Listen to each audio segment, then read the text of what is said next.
Some words are spoken in anger, but others reveal the truth about the people who choose to say them. The rain had finally stopped just as the last black limousine disappeared through the wrought iron gates of the Moretti estate, leaving behind nothing except damp stone pathways, fading white roses, and the heavy silence that always followed a funeral. Family members drifted back inside the grand mansion wearing expensive black clothing, exchanging polite smiles that barely concealed their impatience to discuss inheritances rather than memories. The scent of fresh lilies still lingered throughout the enormous entrance hall, mixing with the polished wood and old marble that had witnessed generations of the Moretti family.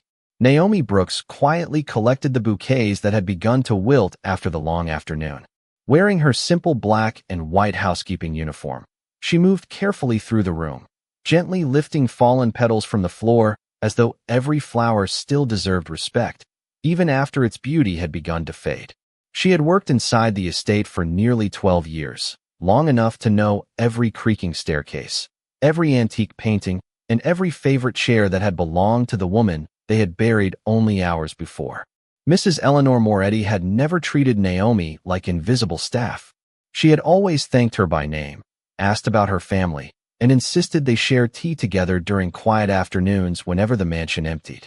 Those moments had remained private, unnoticed by the relatives who only appeared during holidays or formal celebrations. Today, those same relatives filled the mansion once again, but grief seemed to compete with ambition. Conversations about memories quickly dissolved into quiet speculation about property, investments, and family responsibilities. Naomi carried another vase toward the kitchen, hoping to stay out of everyone's way. She understood that days like this belonged to blood relatives, even if she had spent more mornings beside Eleanor than many of them combined. As she passed the library doorway, she heard a sharp voice cut through the room. Evelyn Moretti, elegant in an expensive black designer dress, watched Naomi with a smile that never reached her eyes. "You can leave those flowers and return to the kitchen," she said coldly. "The family needs privacy now." Naomi nodded politely without lifting her eyes. "Of course, ma'am." She turned to leave when another relative quietly laughed. "She always acts like she belongs here." Evelyn folded her arms. "She was paid to serve. That is all. You will never be family." The words settled over the hallway with a weight heavier than the funeral itself. Naomi stopped for only a heartbeat before continuing toward the kitchen, her posture never changing, her expression remaining calm despite the quiet ache those words carried. She had learned years ago that dignity often meant refusing to answer insults that did not deserve a reply. Standing several feet away near the staircase, Vincent Moretti had heard every word. Dressed in a perfectly tailored black suit, he remained completely still, his blue eyes following Naomi as she disappeared around the corner. His face revealed nothing.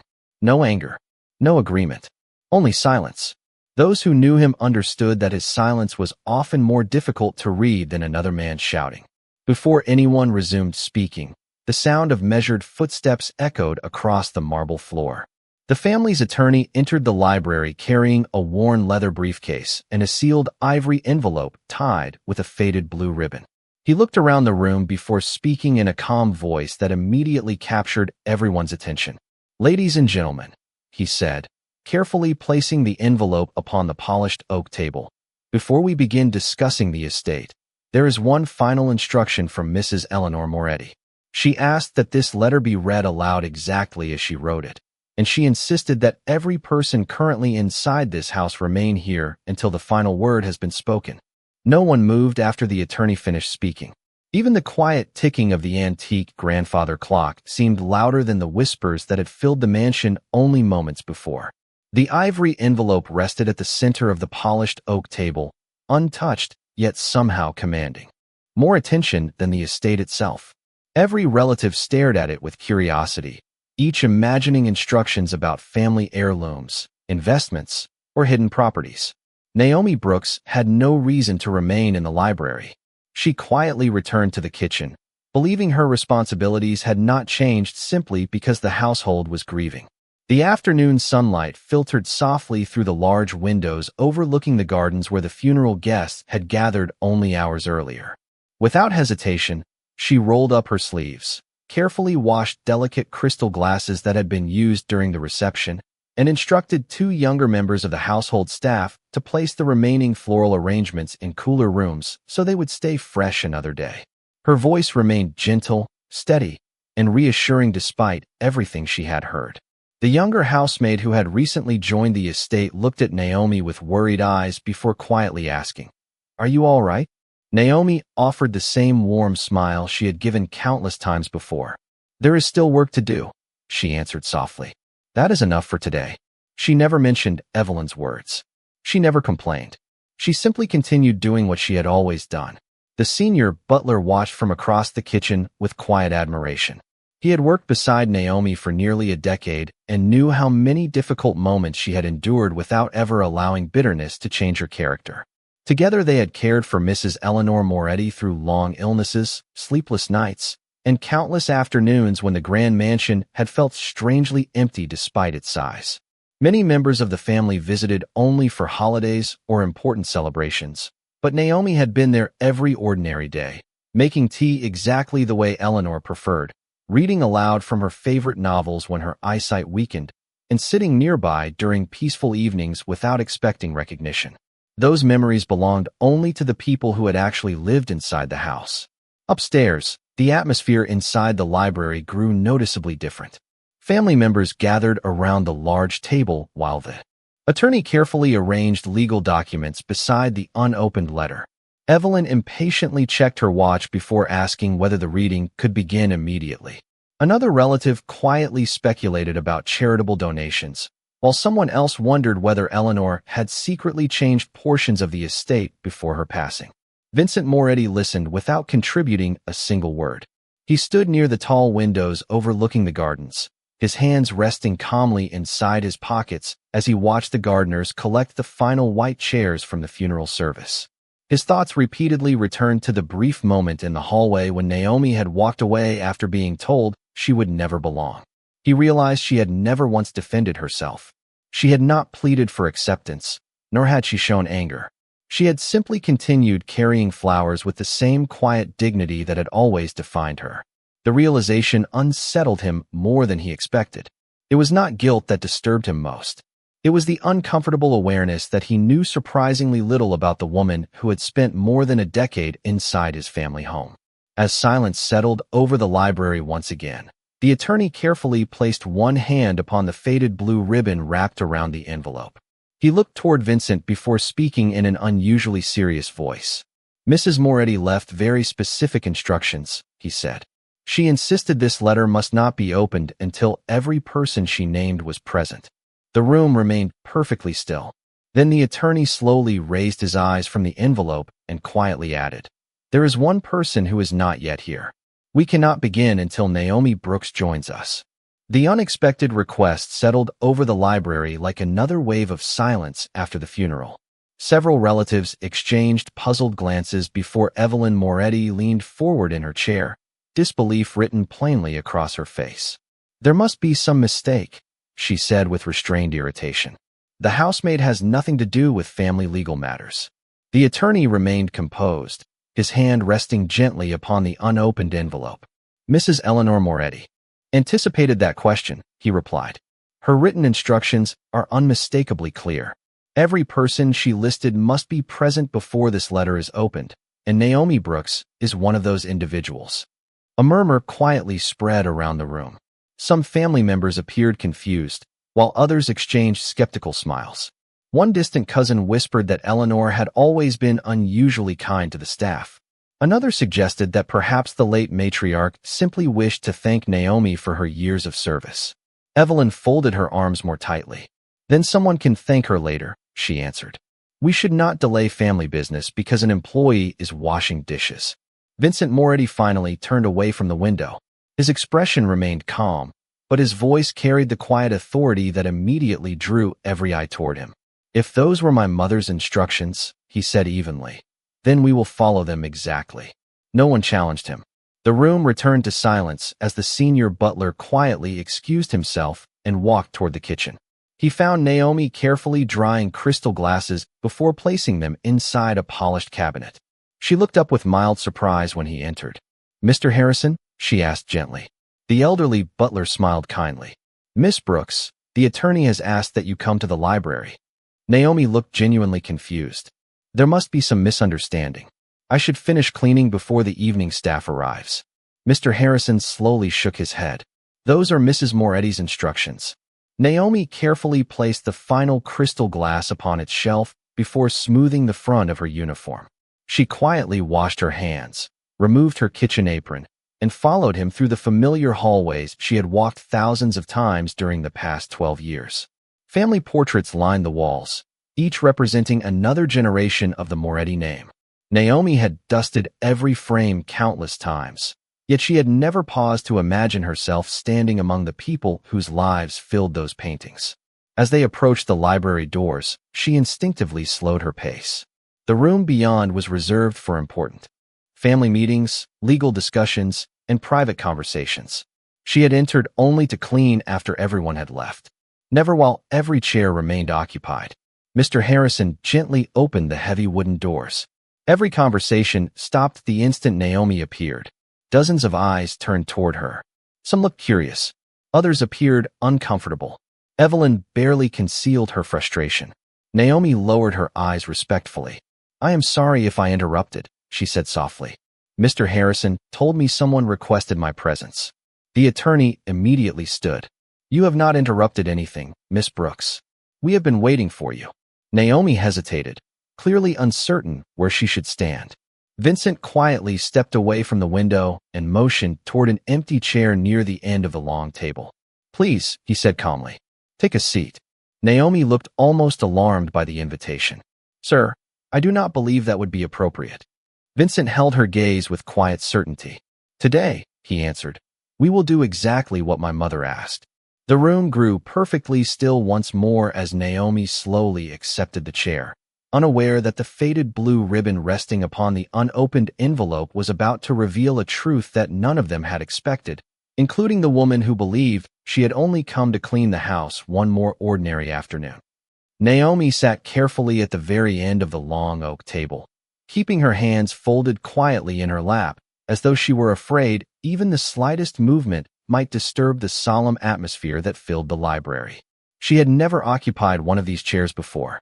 For years she had polished them after family gatherings, straightened them before celebrations, and quietly pushed them back beneath the table after everyone had gone home.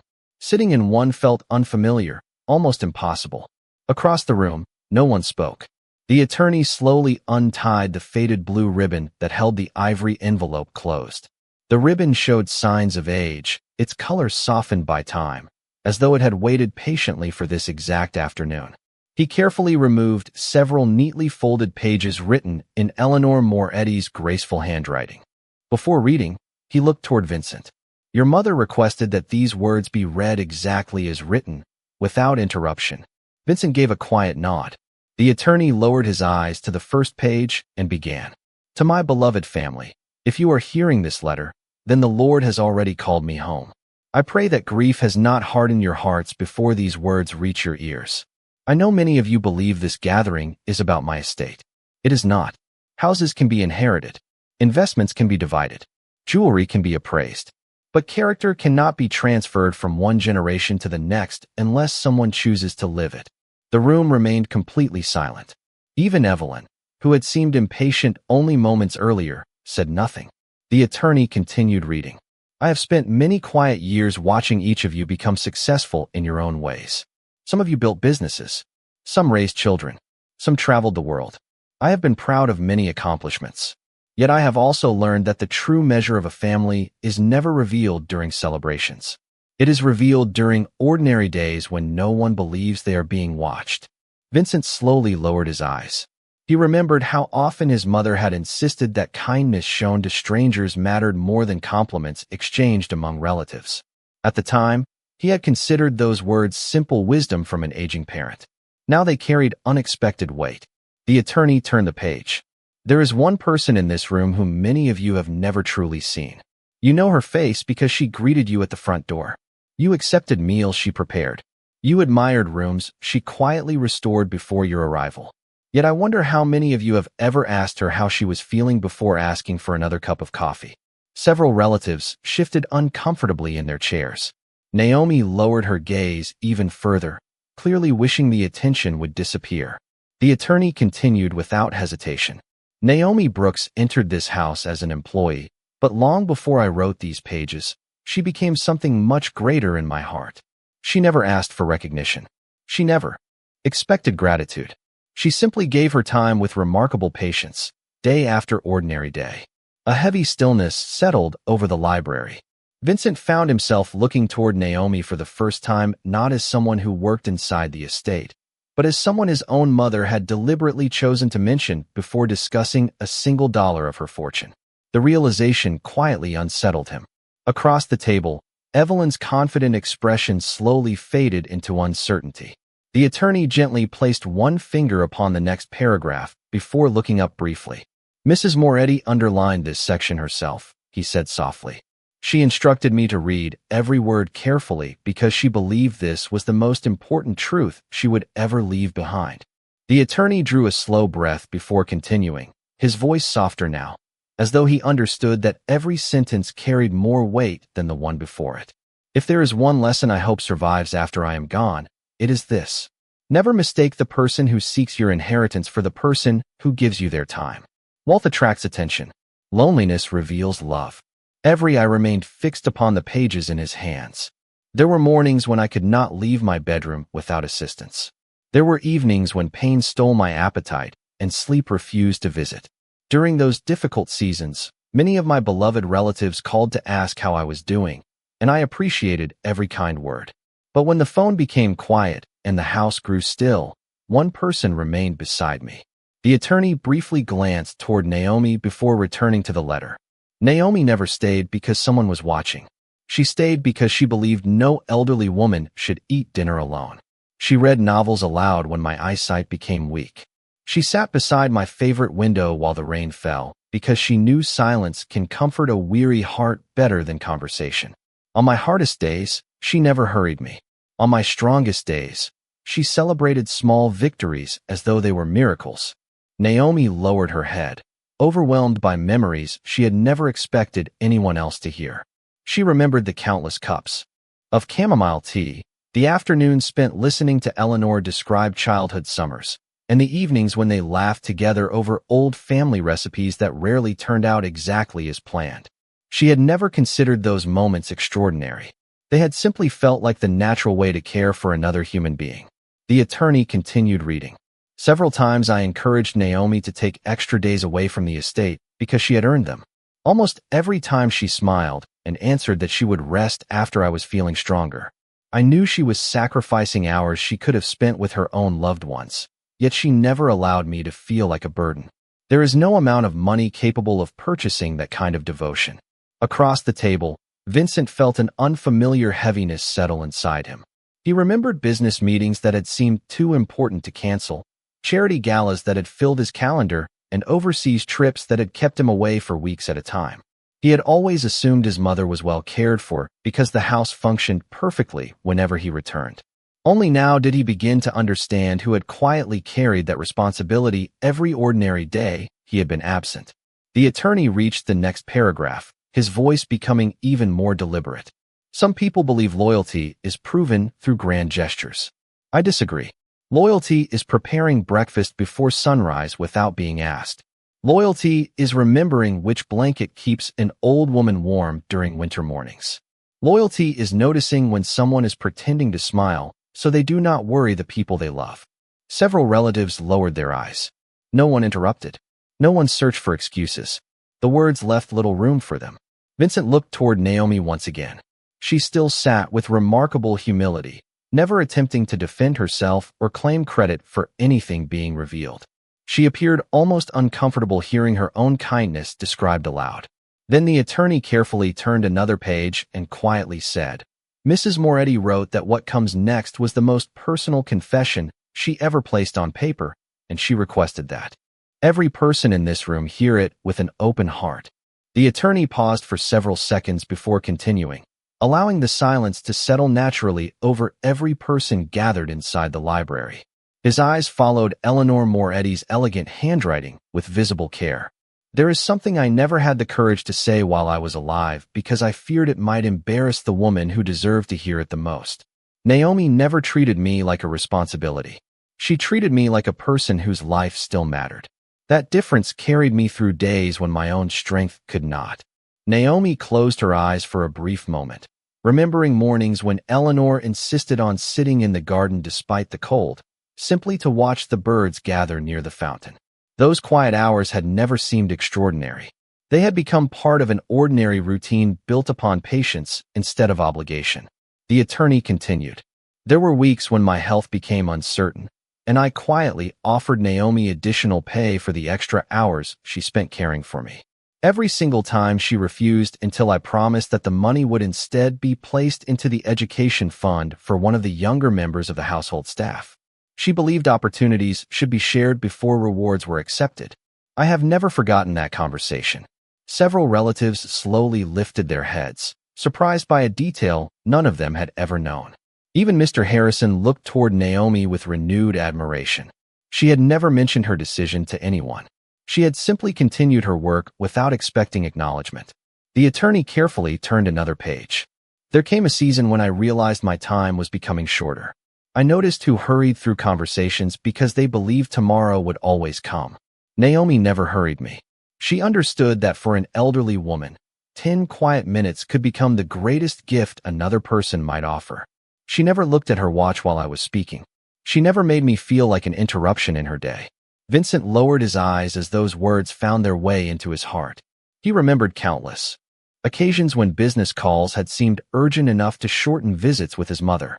He had always believed there would be another weekend, another holiday, another opportunity. Now he realized that Naomi had quietly given Eleanor the one thing no fortune could purchase after it was gone: time. The attorney's voice softened even further. Many people assume that inheritance is measured by bank accounts, property deeds, or valuable collections. They are mistaken. The greatest inheritance anyone leaves behind is the memory of how they made another human being feel. Naomi gave me peace when fear visited my heart. She gave me companionship when the house became quiet. She gave me dignity when age tried to convince me that I had become a burden. No one spoke. The polished library, usually filled with confident opinions and important discussions, had become a place of humble reflection. Evelyn stared silently at the tabletop, no longer able to meet Naomi's eyes. The sharp certainty that had filled her voice earlier that afternoon had quietly disappeared. Vincent looked across the table toward Naomi once again. For the first time in many years, he was not seeing the woman who managed the household with remarkable efficiency. He was seeing the person who had protected his mother's final years with unwavering kindness, while asking for nothing in return. The attorney gently rested his hand upon the final page before looking around the room. Mrs. Moretti wrote only one paragraph after this, he said quietly. She instructed me that these final words were not intended to divide her family. They were written so that every person here would finally understand what family truly means. The attorney carefully unfolded the final page, holding it with both hands as though it carried something too valuable to be rushed. His voice became quieter, yet every word reached the farthest corner of the library with unmistakable clarity. My dear family, if you have listened with patience until this final page, then I ask you for one last act of kindness. Before you remember what I owned, remember how I wished to be remembered. I never wanted my home to become a place where people measured belonging by blood alone. A family built only upon shared names is fragile. A family built upon love, loyalty, and sacrifice can survive every generation. The attorney paused briefly before continuing. Many of you have wondered over the years why Naomi remained in this house with such quiet devotion. Some assumed she was simply doing the work she was paid to do. You were mistaken. Long before my health began to fail, I discovered that kindness cannot be hired. It can only be freely given. Naomi never remained because of my paycheck. She remained because she refused to leave an elderly woman to face lonely days without companionship. That decision was hers alone, and I will carry gratitude for it into eternity. Naomi felt her hands trembling gently in her lap. She remembered countless mornings when Eleanor insisted that gratitude should never be delayed because tomorrow was never guaranteed. Yet Naomi had never imagined those private conversations would become part of the woman's final words. Around the table, several relatives quietly lowered their heads. The confidence with which they had entered the room had disappeared, replaced by an uncomfortable awareness that they had misunderstood someone standing before them for more than a decade. The attorney reached the final paragraph, his voice almost becoming Eleanor's as he carefully honored every sentence. "Vincent, my beloved son, if you are reading this, then I ask only one thing of you. Do not allow pride or tradition to decide who deserves a place in your heart. Look instead at the people who remained faithful when no one was watching. Look at those who gave without expecting applause. If you ever wonder who became the daughter I never had, you need only look across this room." Naomi Brooks earned that place not through birth, but through compassion. She became family the moment she chose love over obligation. No one moved. No one even seemed to breathe. The words lingered in the quiet library long after the attorney had stopped reading. Naomi slowly lifted one hand to cover her mouth as tears gathered in her eyes. They were not tears of triumph. They were tears born from years of silent service that had never sought recognition. Across the table, Evelyn stared at Naomi with an expression that no longer contained superiority, only regret. She remembered the cruel sentence she had spoken earlier that afternoon, and for the first time it echoed back toward her with unbearable weight. Vincent remained motionless, his eyes fixed upon the final page resting in the attorney's hands. He suddenly understood why his mother had delayed every discussion about money until after this letter. She had wanted her greatest inheritance to arrive before every material possession. It was not a deed. It was not an account. It was the truth. Slowly, Vincent looked across the table and met Naomi's tear-filled eyes. In that quiet moment, neither of them spoke.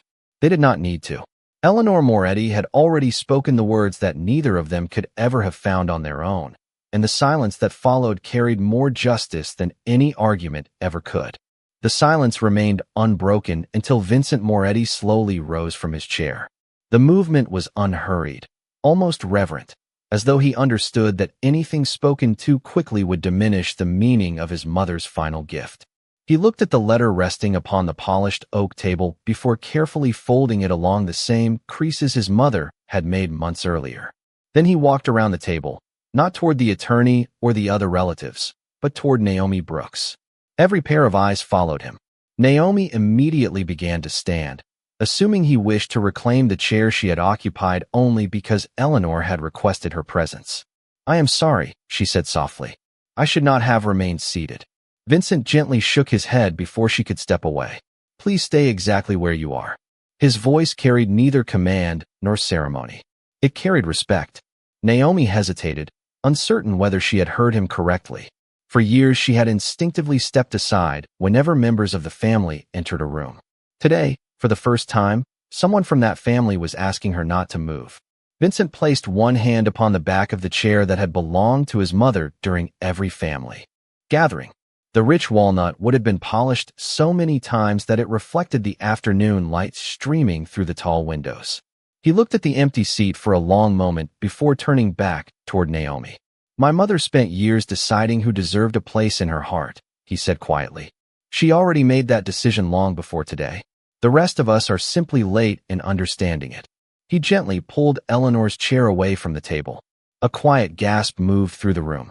That chair had remained untouched since the funeral, almost like a silent memorial no one wished to disturb. Vincent looked directly at Naomi. "This seat has been empty all afternoon," he said. "Not because no one belonged here, but because the person my mother wanted beside her had never been invited." Naomi's eyes filled with tears once again. She instinctively shook her head. "Mr. Moretti, I cannot take your mother's place." Vincent offered a small, genuine smile, the first anyone had seen from him that day. "No one can take her place," he answered. "She is not asking you to replace her. She is asking us to recognize you." The words settled gently over the room. There was no applause, no dramatic celebration, only the quiet transformation that happens when truth finally reaches every heart at the same time. Naomi slowly stood and walked the few steps toward Eleanor's chair. She touched the carved wooden armrest with trembling fingertips, remembering countless mornings when she had helped Eleanor sit there with a warm blanket across her shoulders and a cup of tea resting nearby. Those memories returned with such clarity that for a moment it almost felt as though the older woman's gentle smile still filled the room. Naomi carefully took the seat, not with pride, but with profound humility. Across the table, Evelyn slowly rose from her chair. Her voice, once sharp with certainty, had become almost unrecognizable. "Miss Brooks," she said quietly, "I owe you an apology. I judged your place in this family without ever understanding what you had given to it. I was wrong." Naomi looked up with calm kindness. "Mrs. Moretti taught me that forgiveness keeps a family together longer than pride ever will." No one argued. No one searched for another explanation. In that peaceful library, surrounded by portraits of generations past, the Moretti family finally understood that Eleanor's greatest inheritance had never been hidden inside a bank account or written into a legal document. It had been quietly living among them for 12 years, wearing a simple housekeeping uniform, asking for nothing, and giving everything. 1 year later, the Moretti estate looked remarkably unchanged from the outside. The wrought iron gates still welcomed visitors beneath towering oak trees. The gardens still bloomed each spring with white roses planted decades earlier by Eleanor Moretti herself. The marble floors continued to shine beneath the morning sunlight, and the familiar scent of fresh coffee drifted through the halls before the rest of the household awakened. Yet everyone who crossed the threshold sensed that something inside the mansion had quietly transformed. The change was not found in expensive renovations or newly purchased artwork. It lived in the way people greeted one another, in the conversations shared across the breakfast table, and in the respect that had become part of the home's daily rhythm. Naomi Brooks still arrived each morning wearing the same neatly pressed housekeeping uniform she had always worn. She had never asked for a different title, a larger office, or special privileges. She still checked every guest room before sunrise, organized fresh flowers throughout the house, and reminded younger employees that excellence was found in small acts repeated with care. The difference was that no one overlooked her anymore. Every member of the household addressed her by name. New employees quickly learned that Miss Brooks was someone whose wisdom deserved to be heard before decisions were made. Visitors who returned after Eleanor's passing often noticed that the atmosphere inside the mansion felt warmer than they remembered, though few could explain exactly why. Vincent Moretti understood the reason every time he entered his mother's library. Framed beside her favorite bookshelf rested the final letter that had forever changed his understanding of family. He never displayed it as a symbol of guilt. He kept it there as a daily reminder that leadership began with humility and that respect could never be demanded before it was freely given to others. On quiet afternoons, he sometimes sat in the same chair where his mother had once read novels while Naomi prepared tea nearby. They occasionally spoke about Eleanor, sharing small memories that neither of them wanted time to erase. Those conversations no longer felt divided by status. They felt connected by gratitude. Evelyn Moretti also changed in ways that surprised everyone, including herself. She visited the estate more often, not to discuss business, but to spend time with people she had once failed to notice. Her apology to Naomi had become the beginning of a sincere friendship built upon honesty instead of pride. She often admitted that the hardest lesson of her life had also become the most valuable one. The younger members of the family grew up hearing Eleanor's final letter read aloud every year on the anniversary of her passing. It became a tradition that reminded each generation that kindness was not an accessory to success. It was its foundation. As another evening settled gently over the estate, Naomi paused beside the library window where Eleanor had once loved watching the rain. The gardens glowed beneath the golden light of sunset, and laughter echoed softly from another room where family members had gathered for dinner. She smiled quietly, knowing that some gifts could never be measured in dollars because they continued growing long after the person who gave them was gone. Eleanor had left behind a beautiful home, a respected family name, and a successful legacy, but none of those became her greatest inheritance. Her greatest inheritance was teaching those she loved that family is not defined by the blood that flows through our veins, but by the compassion we choose to carry in our hearts every ordinary day. And on that peaceful evening, inside the home where one quiet woman had once been told she would never belong, everyone finally understood what dignity looked like, and no one ever questioned her place again.